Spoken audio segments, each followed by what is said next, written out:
Hola gente, ¿cómo andan? Espero que muy bien, che. Acá estamos de nuevo haciendo un video repaso nocturno de uno de esos temas que por ahí suelen ser medios engorrosos en neuro. No difíciles, no son tan difíciles, sino más bien que son medios eh, densos. Creo que esa es la palabra clave, ¿no? Que son las vías sensoriales.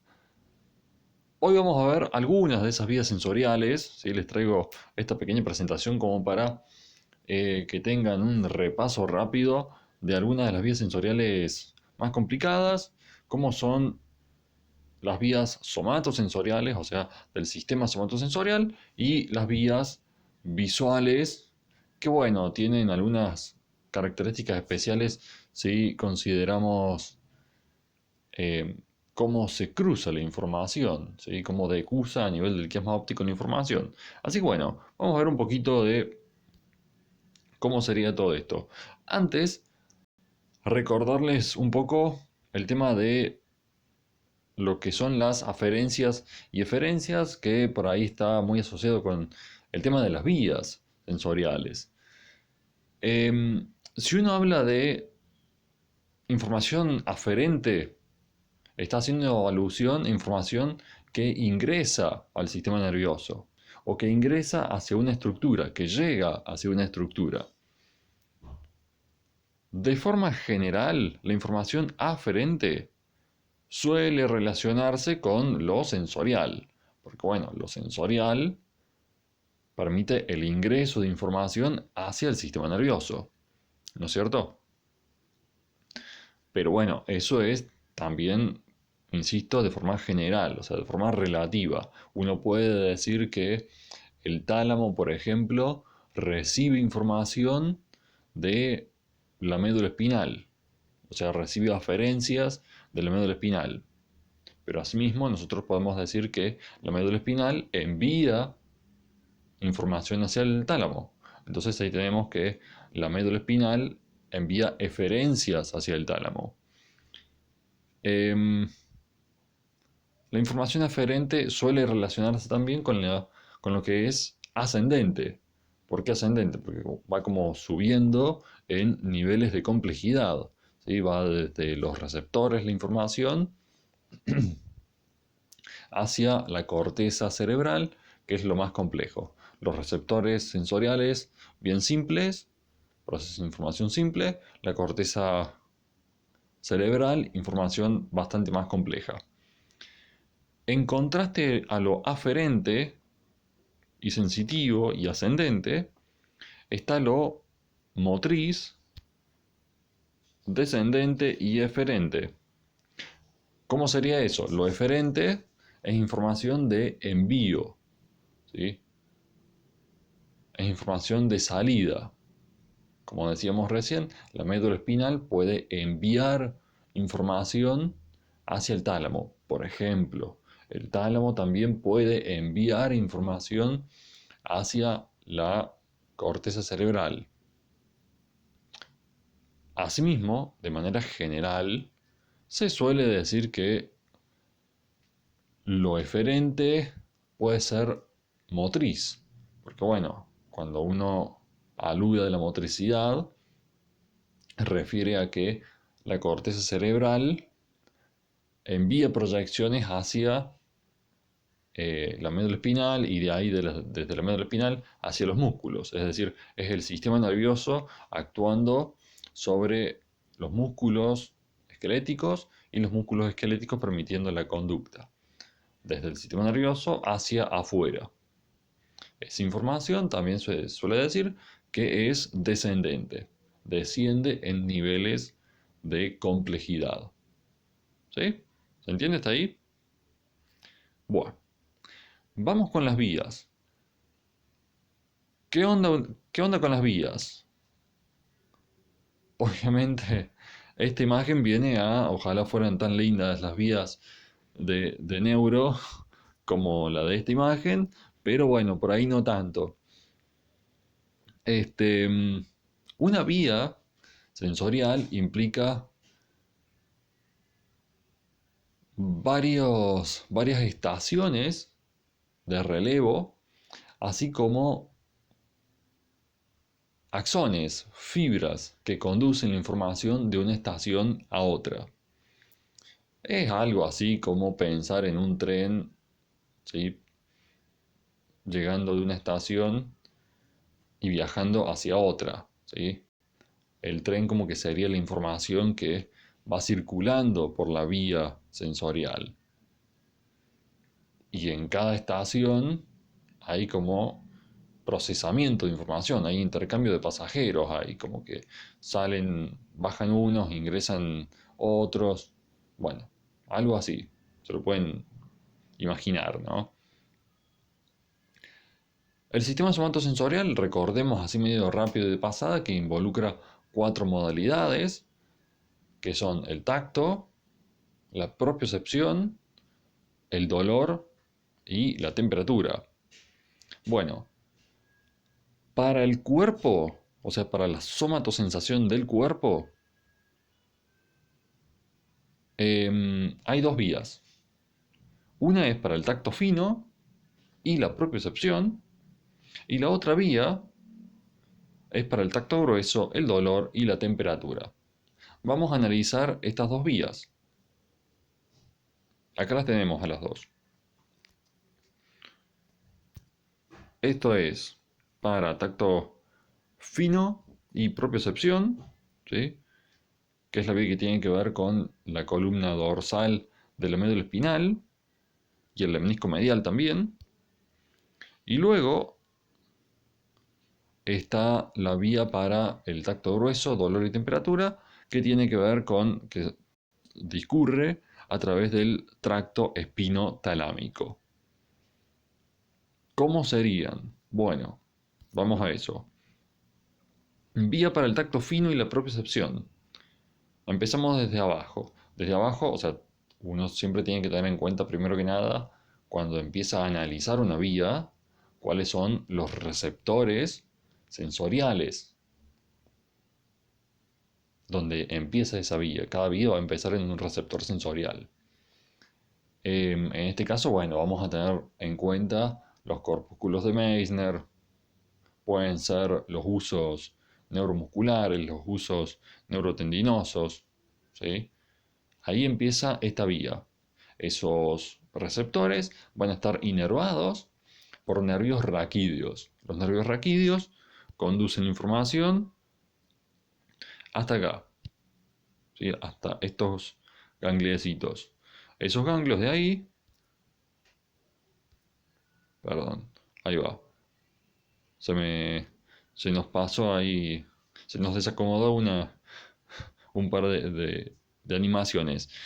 Este, Esos dos gangliositos que están señalando las flechas rojas son ganglios de la raíz posterior de la médula espinal. Acá lo que tenemos son dos cortes de médula espinal. Uno más abajo a nivel lumbar, otro más arriba a nivel cervical. Bueno, en los ganglios de la raíz posterior de la médula espinal, ahí por ejemplo, y ahí también, hay somas de neuronas sensoriales. Esa es la neurona de primer orden de esta vía para el tacto fino y la propiocepción. ¿Sí? Fíjense que ahí dibujaron como un puntito, ¿no es cierto? Tiene un puntito y tiene otro puntito que viene a representar el soma de la neurona de primer orden. De ahí llega entonces la información, hasta ahí llega la información que viene desde los receptores. Luego, desde ese ganglio, las neuronas de ese ganglio, proyectan hacia la parte posterior de la médula espinal. ¿Sí? Fíjense que ahí está ingresando la información por acá atrás de la médula espinal. Y luego sube, una vez que ingresó la información, por la parte de atrás de la médula espinal, asciende. ¿Por dónde asciende? Por acá, por los tractos grácil y cuneiforme. O fascículos grácil y cuneiforme. Tracto y fascículo, recuerden que es lo mismo, ¿no es cierto? Eso es ya sustancia blanca. Son tractos, o sea, son grupos de axones que llevan información, en este caso, desde la médula espinal hacia el bulbo raquídeo, hacia el bulbo raquídeo. En el bulbo raquídeo, las fibras del tracto grácil y cuneiforme se encuentran con dos núcleos, que son el núcleo homólogo, o sea, del mismo nombre, núcleo cuneiforme y, bueno, hasta ahí, ¿no es cierto? Va subiendo la información y ahí están, donde está señalando esta otra flecha, ahí está el núcleo cuneiforme y al ladito, ahí nomás, fíjense, está el núcleo grácil, ¿sí? Bueno, ahí está medio cortada la imagen, ¿sí? Pero bueno, ahí también dice, ahí arriba, núcleo grácil. ¿Qué sucede después? Tenemos, dijimos, neuronas de primer orden, acá a nivel del ganglio de la raíz posterior, neuronas de segundo orden. Luego de las neuronas de segundo orden, la información, es decir, las fibras, desde las neuronas de segundo orden, se cruzan. ¿Sí? Fíjense que nacen por acá, de este lado, del lado izquierdo sería, y cruzan al lado derecho. Entonces ahí tenemos una decusación. Esa decusación a nivel del bulbo raquídeo es la decusación de los lemniscos o decusación sensorial. Ahí la información pasa de un lado al otro. ¿Sí? Por eso es que la sensación de la parte izquierda del cuerpo se percibe con el hemisferio derecho y viceversa, ¿no? Bueno, tenemos entonces decusación ahí, a ese nivel, el nivel bulborraquídeo, y de ahí la información o las fibras nerviosas suben por el lemnisco medial, por ahí, ¿no? Ascienden por ahí, siguen, todo eso es parte, son distintas secciones, acá estamos viendo distintas secciones del tronco encefálico, siguen subiendo y llegan hasta el núcleo ventral posterolateral del tálamo. Este es uno de los núcleos importantes que siempre está bueno tener en consideración, sobre todo si están estudiando para un parcial, sobre todo si están estudiando para un parcial de neurofisiología y psicofisiología cátedra A. Che, bueno, entonces, ahí a nivel del núcleo ventral posterolateral del tálamo, nos encontramos con la neurona de tercer orden. Esa neurona de tercer orden proyecta finalmente hacia la corteza cerebral, es decir, la corteza somatosensorial primaria más específicamente. ¿Sí? Genial. Bueno, eso entonces es la vía para el tacto fino y la propiocepción. Vamos con la otra. Vía para el dolor, la temperatura y el dolor, temperatura y tacto grueso. Lo mismo, esta vía también va a empezar por los receptores. En este caso, por ejemplo, van a ser las terminaciones nerviosas libres, los receptores, que, bueno, como ustedes saben, las terminaciones nerviosas libres captan información de dolor y temperatura. Esa información es conducida por nervios raquídeos que llevan información hasta ganglios de la raíz posterior de la médula espinal. Ahí nos encontramos con neuronas de primer orden que proyectan también hacia la parte posterior de la médula espinal.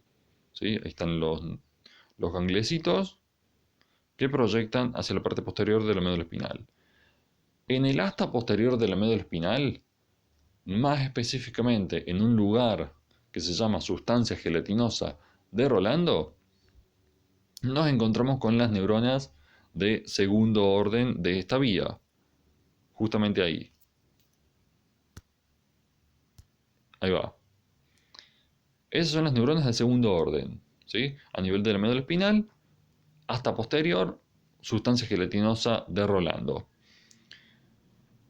Esas neuronas, esos grupos de neuronas, fíjense que tienen axones que proyectan hacia el lado contralateral.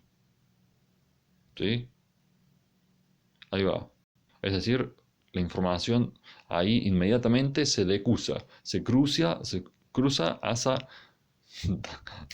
Dale, che, vamos que se me traba la lengua, loco, ¿qué pasa? Debe ser la hora, perdón. Les decía, esas neuronas de segundo orden tienen axones que decusan, se cruzan hacia el lado contralateral que nos está mostrando esa flecha, ese par de flechas violetas. Entonces, una vez ahí con la información cruzada, esa información, esas fibras nerviosas ascienden por el tracto espinotalámico. ¿Sí? Que está marcado ahí. ¿Va? Seguimos. Sube la información, llega hasta el tronco encefálico, ahora sin relevos, ¿no es cierto? Venimos sin relevos, los únicos dos relevos que vimos, o sea, en los únicos lugares que hubo procesamiento de la información, fue a nivel de em, los ganglios dorsales o ganglios de la raíz posterior de la médula espinal, sustancia gelatinosa de Rolando, y acá venimos sin relevos. Todo esto son fibras nerviosas que conducen la información de dolor, temperatura y tacto grueso hacia el tálamo. ¿Sí? Bueno, de ahí la lógica de que se llame tracto espino talámico. Va directamente de la médula espinal hacia el tálamo. De nuevo, llegamos específicamente a el núcleo ventral posterolateral. ¿Sí? Las neuronas de ese núcleo son las neuronas de tercer orden, también acá, en esta vía, y proyectan finalmente hacia la corteza somatosensitiva primaria. ¿Sí? Bueno, vimos entonces dos vías importantes para la somatosensación. La otra vía que restaría para ahí analizar sería la vía para el rostro. El rostro, recuerden que está inervado por lo que es el nervio trigémino. En otra ocasión, en todo caso, lo vemos un poco mejor. Vamos a ver ahora vías visuales, vías para la visión. Para la visión, comentarles antes que nada que hay una vía primaria, que es la que nos permite la visión consciente. Las otras vías son vías secundarias que nos permiten em, otras funciones asociadas a la visión. Por ejemplo, la regulación de los ritmos circadianos, el reflejo de la pupila y la córnea, perdón, y el cristalino, o bien movimientos de orientación. Esta imagen grafica muy bien el tema de las vías visuales. Fíjense, ¿cómo empezamos analizando la visión? Las vías de la visión.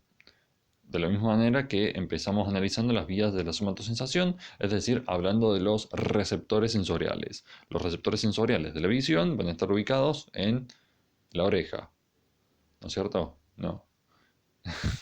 En el ojo. Ahí en el ojo, ¿sí? Nos encontramos con la retina que em, contiene los fotorreceptores, los conos y los bastones, que son los receptores de la visión. Estaban también las células bipolares, estaban también las células ganglionares. Las células ganglionares son las que forman finalmente el nervio óptico. El nervio óptico conduce la información de lo que captamos visualmente hacia el quiasma óptico. El quiasma óptico es una estructura importante en donde las fibras nerviosas que vienen de los ojos se cruzan. Un 60% de las fibras decusa, es decir, pasa al lado contralateral, un 40% sigue por el mismo lado. ¿Sí? Ahí está una partecita, ¿sí? Esa flecha de ahí nos está señalando que una parte, una proporción, un porcentaje de las fibras nerviosas del ojo, del que sería ojo derecho en este caso, sigue por el mismo lado. Mientras que otro porcentaje, bueno, cruza. Decusa a nivel de el quiasma óptico. O sea, un porcentaje cruza por acá, otro porcentaje sigue por el mismo lado. Ya sea que cruce o que no cruce, ¿sí? La información va a llegar acá. Ese es el cuerpo geniculado lateral del tálamo. Es otro núcleo del tálamo, también muy importante, que tienen que tener presente para vuestro estudio. El núcleo geniculado lateral del tálamo tiene una organización de células con células magnocelulares y parvocelulares que por ahí está bueno analizar. En todo caso, en una futura ocasión lo analizamos mejor. Desde ese núcleo parten las radiaciones ópticas, que son fibras nerviosas que llevan la información desde el tálamo hacia la corteza cerebral, más específicamente hacia la corteza estriada, o sea, el lóbulo occipital, la corteza visual primaria. Esa es la vía principal del tálamo, perdón, la vía principal de la visión que nos permite, bueno, la visión consciente.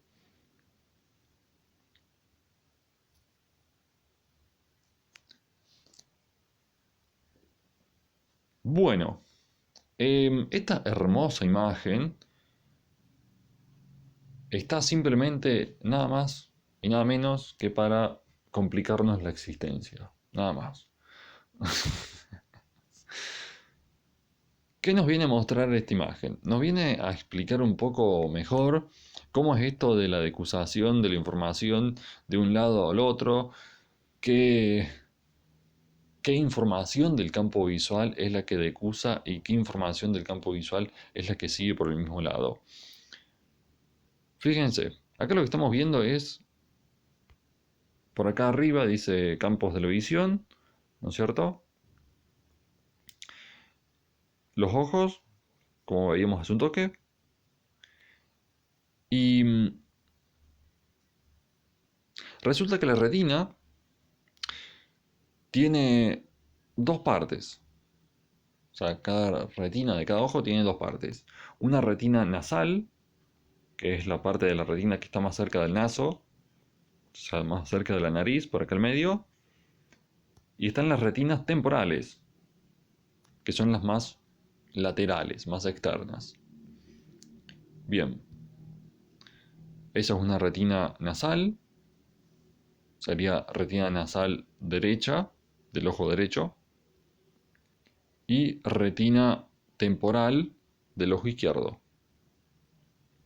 Como el ojo es redondo, fíjense que la información del lado izquierdo del campo visual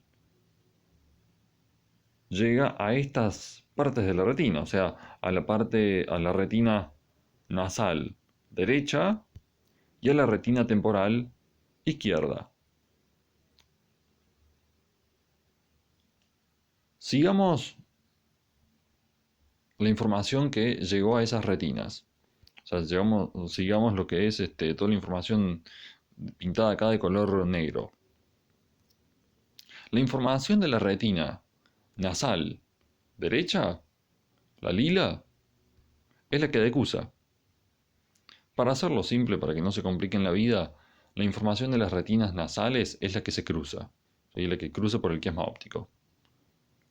La información de las retinas temporales no se cruza, sigue por el mismo lado.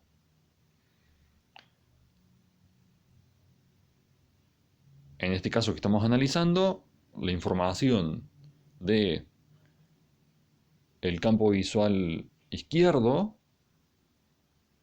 o la parte izquierda del campo visual, llega hacia el tálamo derecho. ¿Sí? Todo lo que es del campo visual izquierdo llega al tálamo derecho.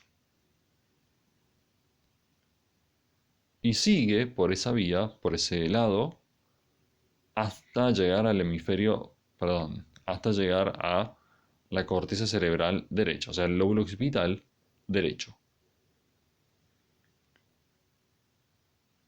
Bien, espero que se haya entendido hasta ahí. Es un bardo estudiar esta imagen, pero bueno, es lo que hay, gente. Ahora la vamos a complicar un poco más.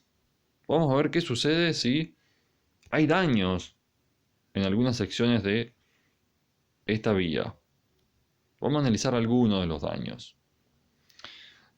Por ejemplo, si se corta uno de los nervios ópticos, por ejemplo que se corte el derecho, se pierde la visión completamente de uno de los ojos. ¿Sí? O sea, tenemos un ojo ciego. Porque bueno, básicamente no está ingresando información por ese ojo porque se cortó el nervio óptico. Así de simple.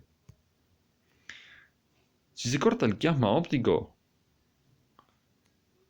¿qué información no se va a recibir? No vamos a ser conscientes de la información que se cruza. Y la información que se cruza es la información que viene de las retinas nasales.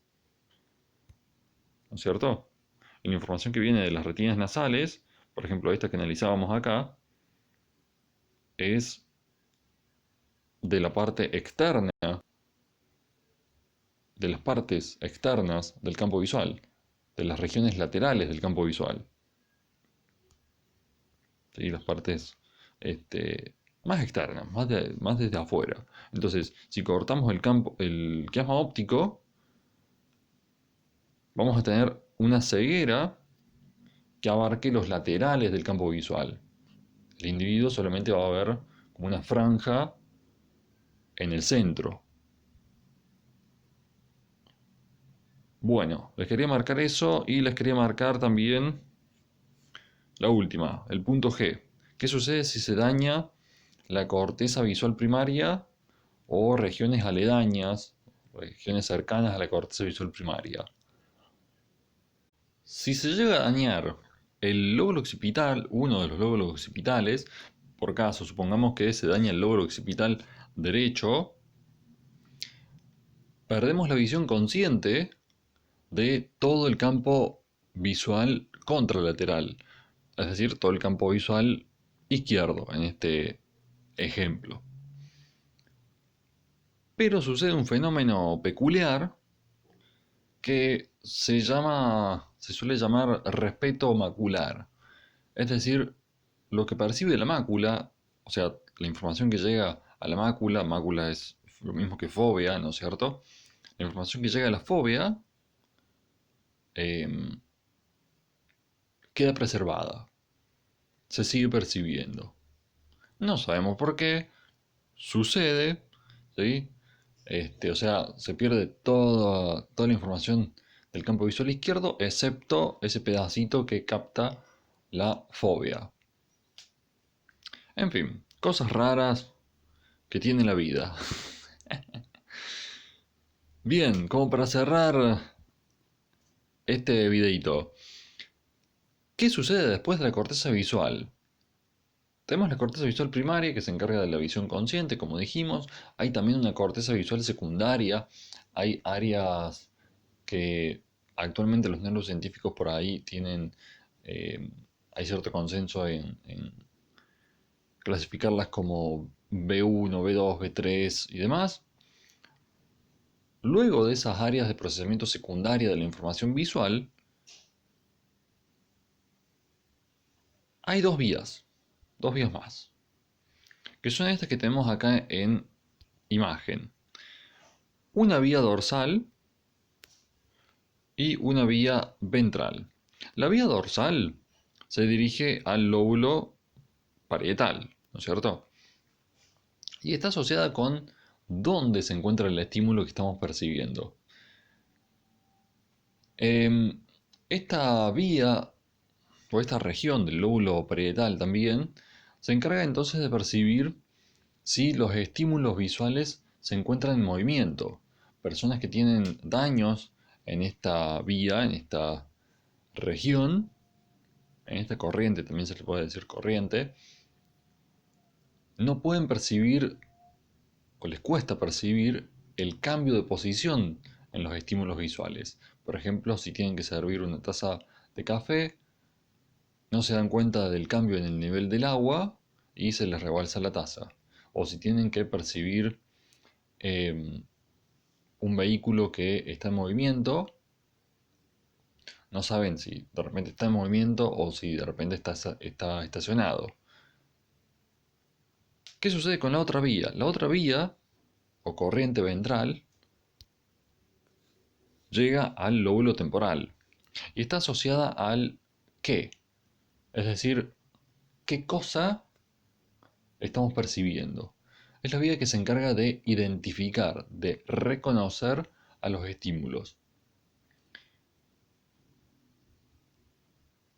Personas que tienen daños en esta corriente, a nivel del lóbulo temporal y sobre todo a nivel del lóbulo temporal ventral, presentan un síndrome neuropsicológico que se conoce como agnosia. Las agnosias son déficits de reconocimiento. Uno puede tener un déficit de reconocimiento, una agnosia, para animales, para frutas, verduras, agnosias para objetos inanimados, ¿sí? No reconocer qué es una mesa, qué es una silla, o por ahí no poder decir.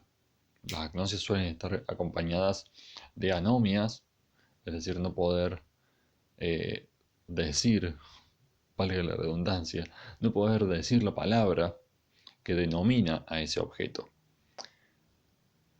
Puede haber también prosopagnosias, que es no reconocer personas por su rostro. Bueno, gente, hasta acá por hoy. No, estamos